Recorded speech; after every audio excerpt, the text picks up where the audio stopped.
pakiramdam? Moment niyo ba to ngayon? Yes. Pwedeng magsalita ng katotohanan. Ang ganda niyo naman. Moment like this.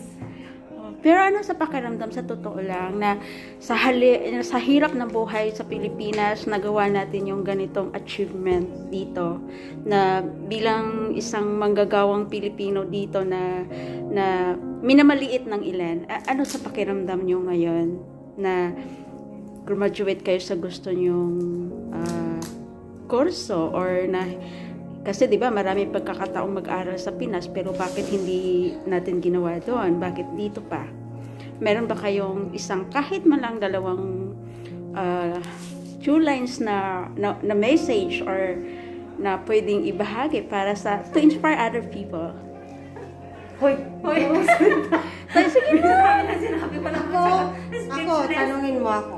Sige. I'm so proud kasi sa Pilipinas, di ba, hindi natin nagawa to. At saka, syempre, blessed tayo.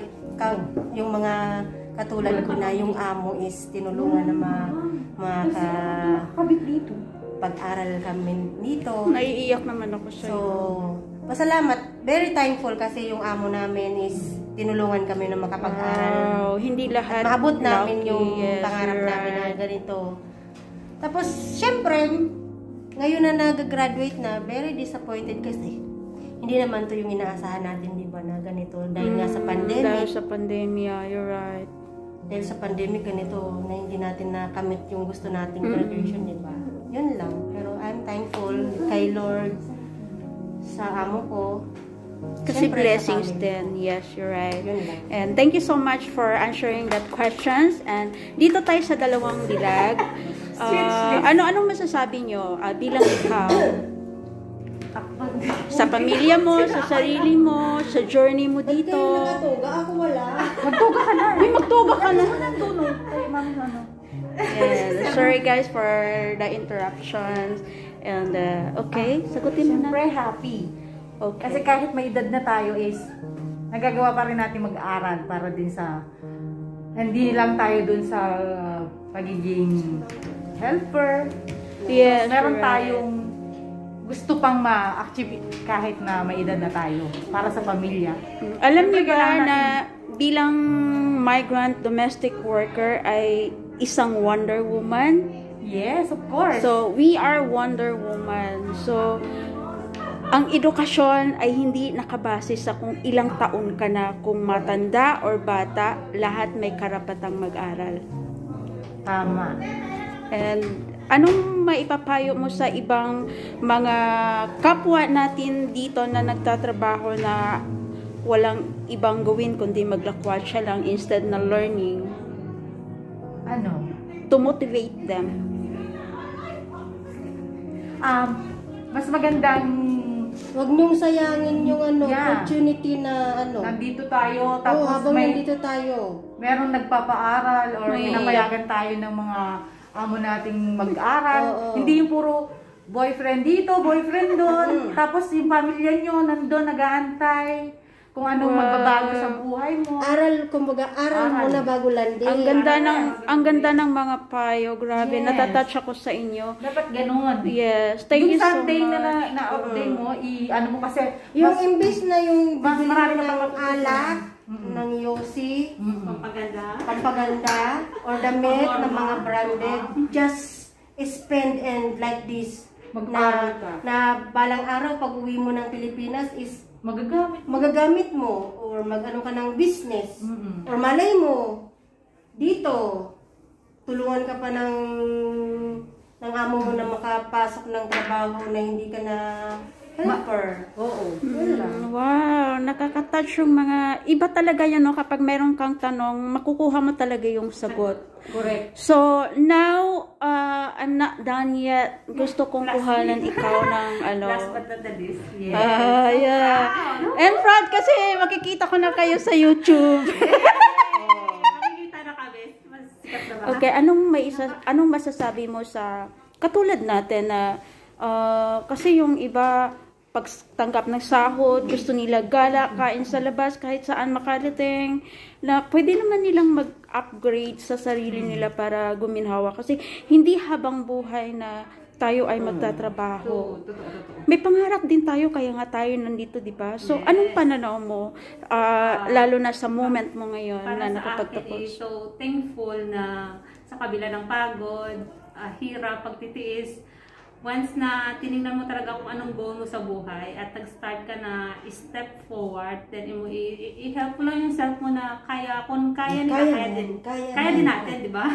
Na which is na dati sa Pinas, pinapangarap lang natin makagraduate na someday, but so blessed na hindi tayo nakagraduate doon, but dito, Nasa ibang bansa tayo. Yeah! Nakakotsa, hindi puro pampaganda, hindi puro pampashow up, which is para sa sarili mo. Na i-prove sa sarili mo na kaya mo, which is Nakaka-inspired kayo, guys. Nakakatuwa kasi yung pakiramdam na hindi mo in-expect pag once na inumpisahan mo, magkaroon ka lang ng vision na kaya ko to, gusto ko maging ganito ako. And then, tuloy-tuloy siya, yung tipong hindi mo na namamalayan. Nakikita mo yung sarili mo kahit nagpapagod ka. Pero, nakikita mo yung gusto mong maging ikaw. Someday, magiging ikaw. Kailangan pangarapin mo kung gusto mong maging ikaw yun. Hindi pwede na puro lang salita. Kailangan panggigilan mo yung pangarap mo. Yes, kailangan, kapag mayroon kang pangarap, dapat gawin mong kumilos. Kumilos. And sacrifice din. Sacrifice. Kasi ako, I want to share something. Ako kasi minamaliit ako ng mga tao sa amin kasi mahirap ang buhay. Pero sabi ko, sa inyo pa ngayon, pero darating ang araw na hindi lahat na minamaliit nyo ay forever na. Maliit. Yes. Alam ko maliit ako, pero pero ang laki ng pangarap ko. Yes. At ang pangarap na yon, ito na yon, siguro masasabi ko, go for goal. Ganon. Yes. So, yan. So, thank you guys, and have a nice day to all, and congratulations to us. That I am here right now because of my situations and my work. And when Sir sent me a message, and I really feel emotional because I didn't expect anything that we can have like this, even a simple ceremony that is a big impact to my life, because this is my dream. And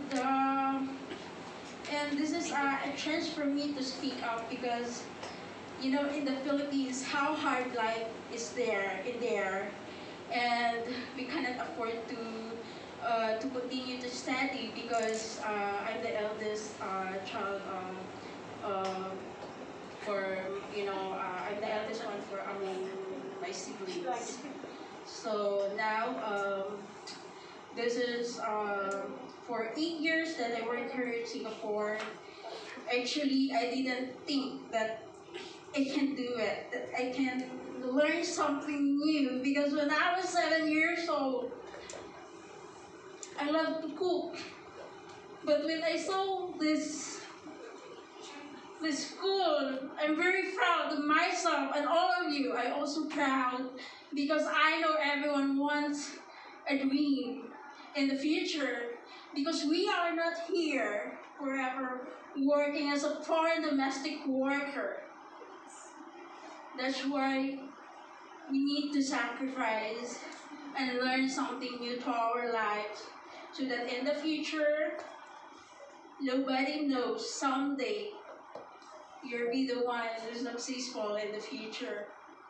So thank you so much for the opportunity, sir, ma'am, and I'm really, really proud to all of you and to all of us, and for making us this kind of opportunity that have for the domestic worker have a chance to study. So that's all. Thanks.